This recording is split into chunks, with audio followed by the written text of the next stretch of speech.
All right. So wearing a nicotine patch or chewing nicotine gum gets you classified as a smoker with the Canadian insurance companies. But smoking a few joints a week, that's fine. You're not classified as a smoker.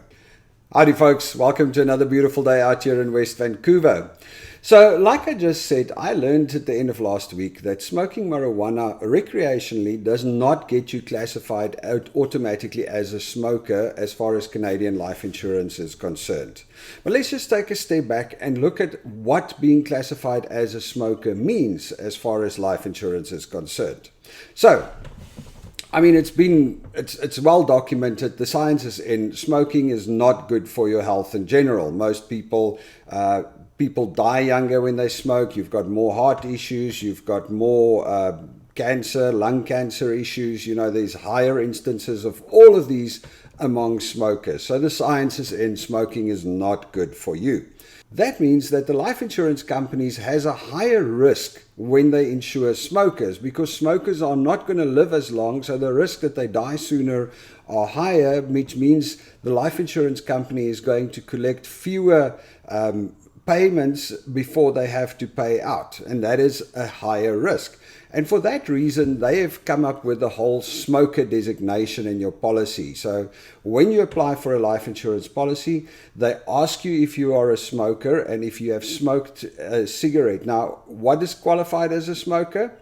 If you have smoked a single cigarette in the last 12 months, you're qualified as a smoker.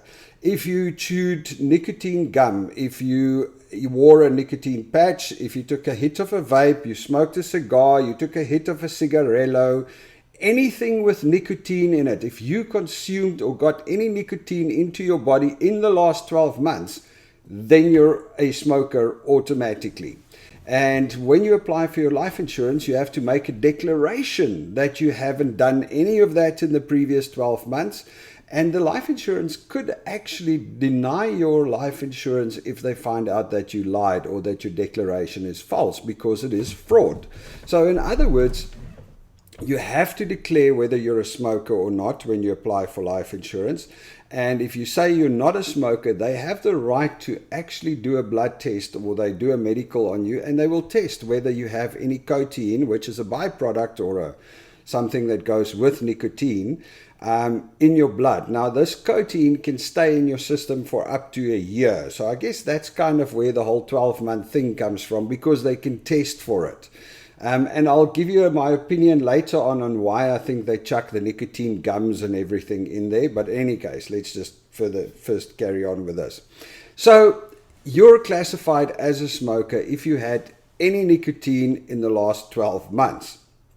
Now, before Canada changed the law and allowed recreational marijuana, the same went for marijuana. So if you had a joint or used any weed or any marijuana in the previous 12 months, you would automatically be classified as a smoker for the life insurance. And what does that classification mean? Well, it means a big chunk of change, that your premium is going to be more than it would have been if you weren't a smoker. So just to give you an indication, I'm 52. For me, $500,000 of life insurance in Canada on a 20-year term would work out to around $350, $400 a month. That's the insurance premium.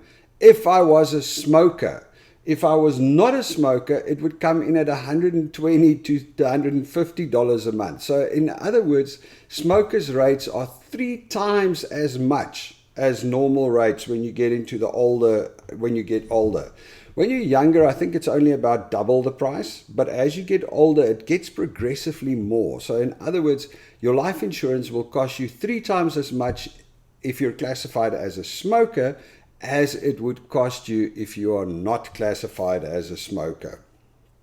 But anyway, so since the Canadian government made the use of recreational marijuana legal, I think it was 2018, 2019, I can't remember exact date now. Since they've made it legal, the insurance companies have actually changed their tune. So what they said is that you are allowed to use marijuana recreationally, as long as you don't overuse. Now, what does that mean? Some of the insurance companies, they say you can have up to 2 instances of marijuana use. Now, that includes joints, gummies, oils, whatever the people do, vapes, marijuana vapes, you can have 2 instances of use a week and not be classified as a smoker. Some of the other insurance companies goes up to 4 instances a week and not be classified as a smoker. So in other words, you can smoke 4 joints a week and not be a smoker. Of course, you must make sure that you don't mix your marijuana with tobacco like a lot of people do to make the joints to burn better. So you can't have any tobacco, but you can have marijuana. That's fine. And I mean, look, it just, I'm going to be honest with you. I don't know how that actually makes sense. I mean, look, marijuana is a natural plant. It's got medicinal qualities. I get that, and I've seen all of it. And, as a youngster, I've had my fair share of joints, I guess. And I've always said that marijuana is probably a better to use than even alcohol, because, I've never seen people get aggro and fighty over when they are on marijuana. They're more like chilled and stoned. But alcohol is probably also not a very good, alcohol's not great for you. It's not good to get drunk. So, don't get me wrong, nothing against marijuana, but I mean, it does impair your abilities to a large extent. It's not nothing, if you know what I'm saying.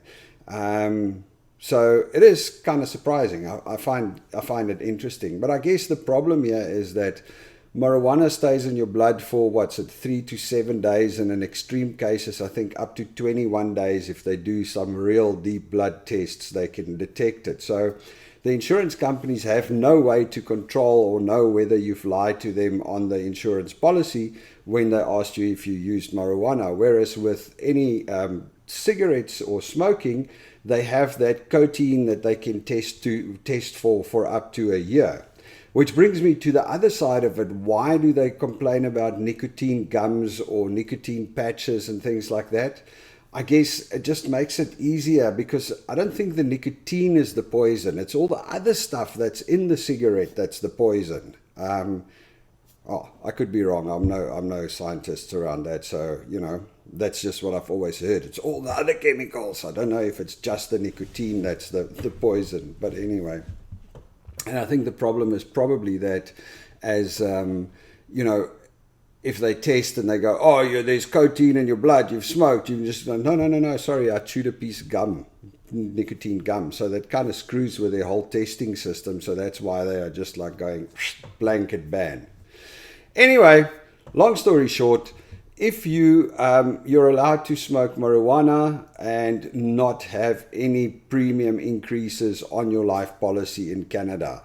Oh, and then one other thing, not to do with marijuana, but to do with cigars.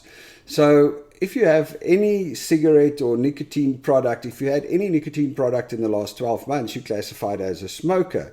But in certain circumstances, you're allowed to have 1 cigar a month. As long as you have only 1 cigar a month, you can get around that whole smoking classification with some insurance companies. Not 1 cigarette a month, or not 1 cigarette in 12 months, but 1 cigar a month is okay. Sometimes I wonder who figures out all of these rules. Sometimes I really, really wonder how they come up with some of these ideas. I guess it's just a culmination of a whole lot of different decisions that sometimes turns into this very strange situation. All right, folks, I'm out. Have a good one. Cheers.